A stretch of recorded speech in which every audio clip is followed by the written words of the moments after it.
Hello everyone, you are watching weekly Forex report by Liteforex. From this video, you will find out the fundamental and technical analysis for the main Forex currency pairs. Let's have a look at the charts first, and we start with Euro-Dollar. The currency pair met resistance around 1.1815 last week and declined to the levels below 1.16. There were several reasons for such decline. Firstly, the US Federal Reserve increased its interest rate to 2.25% and hinted at another rate hike in December. All in all, the Federal Reserve was positive about the US economy, and its comments helped the US dollar strengthen versus most of the major currencies.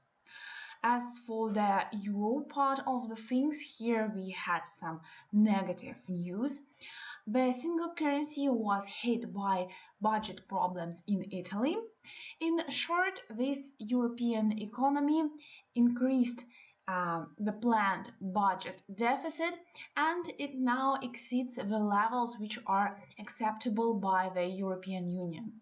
As a result, we expect that the EU will criticize Italy, and the markets are also afraid of some political instability in this country.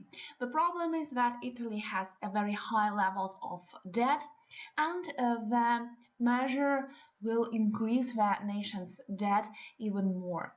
As a result, the positive attitude of the market about the euro has disappeared. And despite some positive comments of the European Central Bank's President Mario Draghi at the start of last week, the actual inflation data that came out in the euro area disappointed the market, and that came out as yet another factor which has a negative impact on euro-dollar. We can see that the pair did break the support line which was in place since the start of August, and it also went down below 100-day moving average and tested levels below 50-day moving average. There is some support which is located at 1.1560 mark. This is the 50% Fibonacci retracement of the advance from August to September. Decline below 1.1560 will open the way down. There is a strong support located around the psychological level of 115, where we also find some previous lows of 2018. And you can see that after 1.15, the euro won't have any real support ahead of 1.13 mark. Technical indicators look bearish. On the upside, resistance is at the former support at 1.1650, and also at the line which was broken and Fibonacci level at 1.1695, 1.17 mark.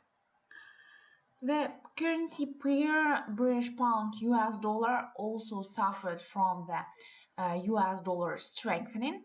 In addition, there were some events in Britain as well. We got more comments about Brexit, and although at first the markets were more or less optimistic that Britain will be able to reach a deal with the European Union after all, by the end of the week they became less optimistic, and the British pound went down.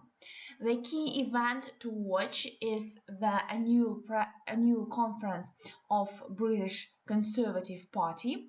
It will take place from Monday to Wednesday, and there will be an important press conference of British Prime Minister on Wednesday. Until then, there will be great uncertainty about the British pound. The press conference will certainly cause high volatility, so please pay attention to trading on Wednesday. It's your special attention, of course.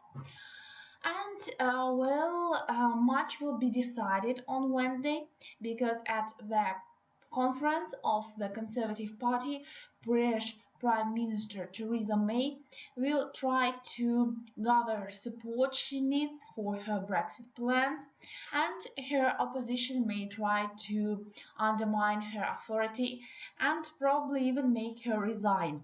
So you can see how the fate of the pound hangs on this events on Wednesday. If we look at the technical picture, we can see that on the daily chart, the currency pair formed a lower high, and it seems that a top was formed, so that we will now focus to lower levels. The neckline of this double top pattern lines around 1.3055, the Fibonacci level. So to return to some kind of power and to negate this all negative outlook for the currency pair, it has to rise at least above 1.3055, and the next resistance will be located around 100-day moving average, which is moving to the downside. The line is located at 1.3127, and another Fibonacci level is at 1.3145. Surely there will be resistance around here for the pound in case of any recovery. Only a break above 1.3150 will allow us to consider levels like 1.3180 and 1.33 for further scenario.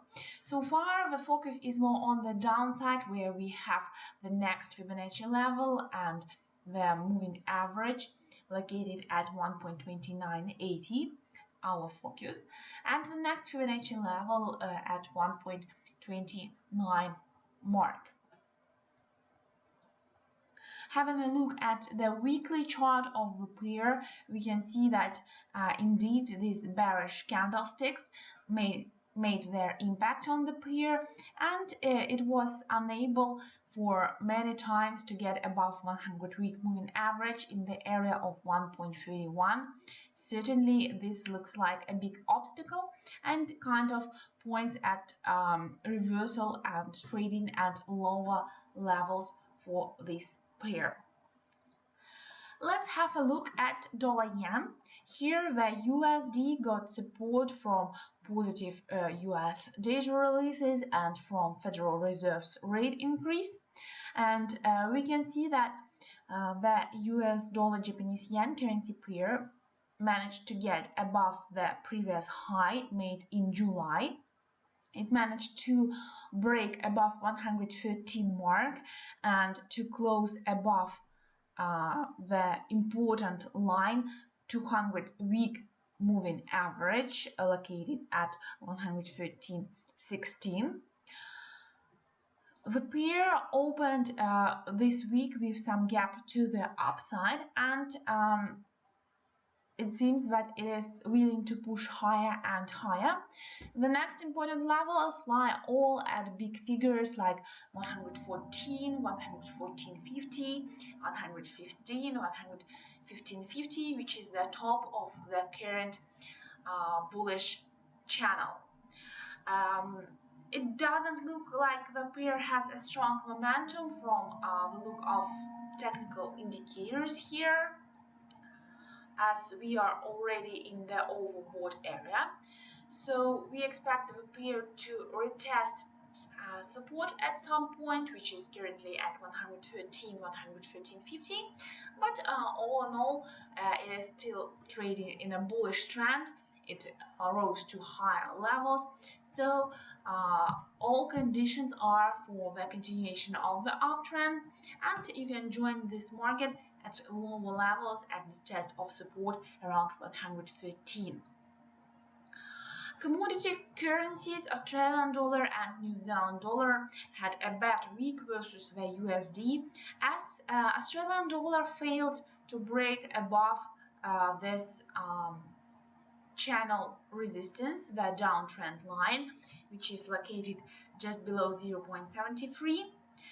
you can see that there was an attempt to get higher, this spike up in the price, but the Australian dollar failed as the US dollar strengthened, and there were no great news from Australia. In the coming days, there will be the meeting of the Reserve Bank of Australia, but the market is not expected any changes in the central bank's rate or any kind of really positive comments. So positive impact from the meeting of Australian Central Bank on the currency pair is not really likely. Let's have a look at the 4-hour chart, and indeed it looks like a double top pattern just next to the resistance line here. So we retested the neckline at 0.7230, and to break below 0.72 mark will intensify the selling pressure and make the pair return to the levels around 0.7140, 0.71. Only a break and a close above 0.73 will allow the pair to test higher levels at 0.7350 and 0.74. New Zealand dollar also stayed below resistance in form of the Fibonacci mark, the 23.6% retracement at the level of 0.6710. There was a meeting of the Reserve Bank of New Zealand, but nothing truly positive came out, and there were some minor disappointments with the New Zealand economy. As a result, the New Zealand dollar got lower.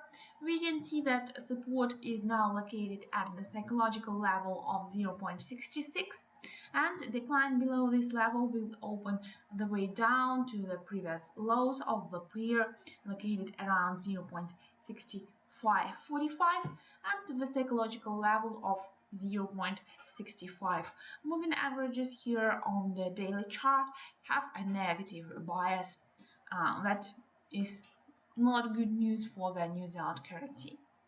A currency pair which made some interesting movements and where we have a lot of news is the US dollar Canadian dollar. You can see here is the weekly chart, and it shows us that last week the US dollar strengthened and it managed to rise to 1.3070 resistance point.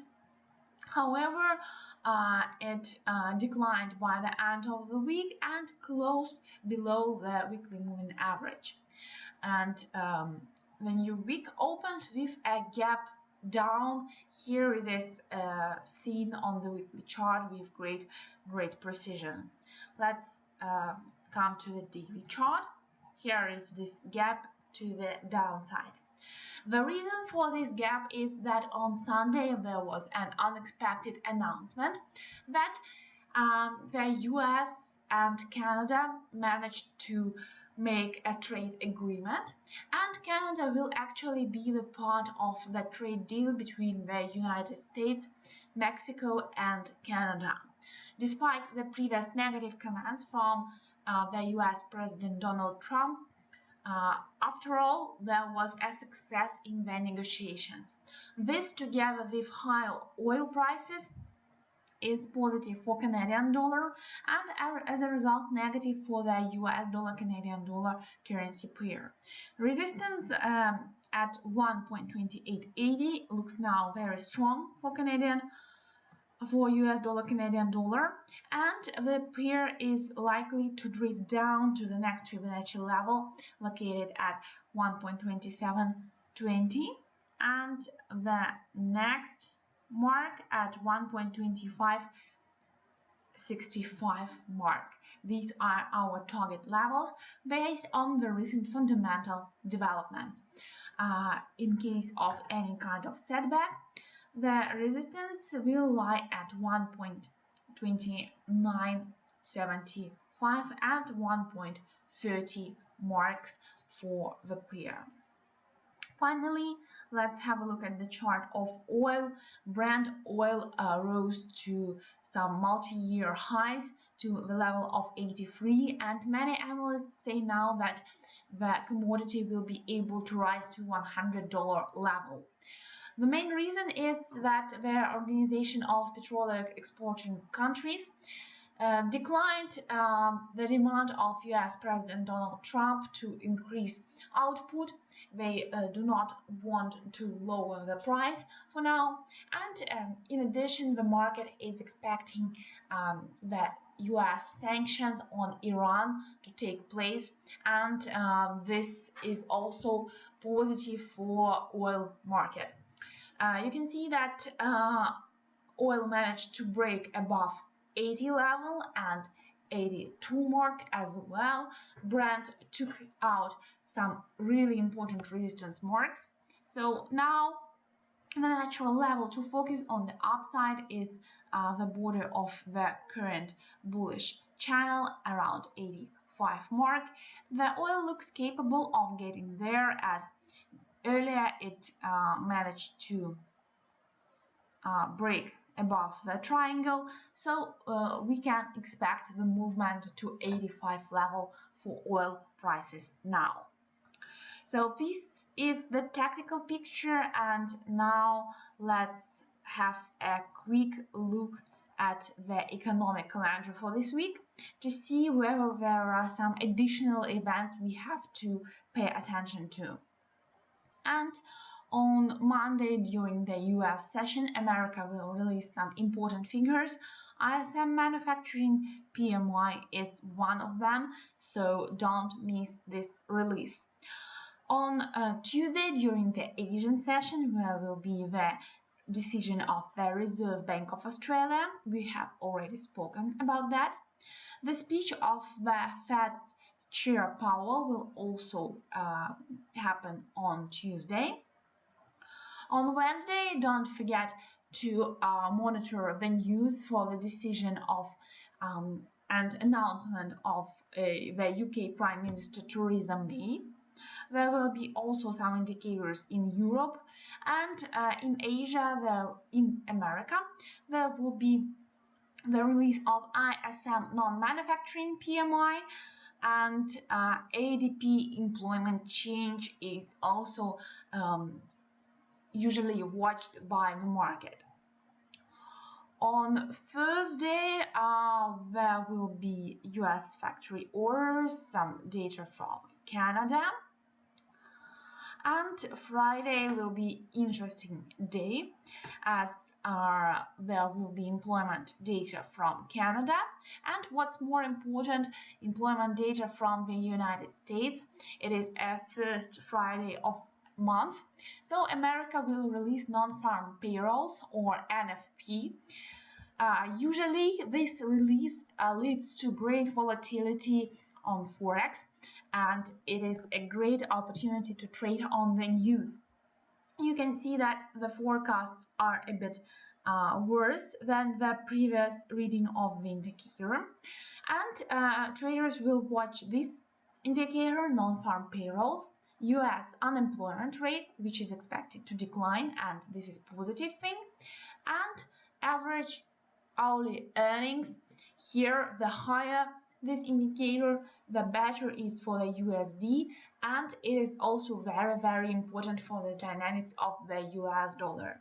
So we'll see how the markets react on Friday, but for sure trading will be very active. So thank you for your attention. If you liked this video, press thumbs up on YouTube, press your likes. Also visit Liteforex.com, and if you like to practice your trading, you can open a demo account and download a trading terminal by the link in the description to this video. Thank you for your attention, and trade with Liteforex.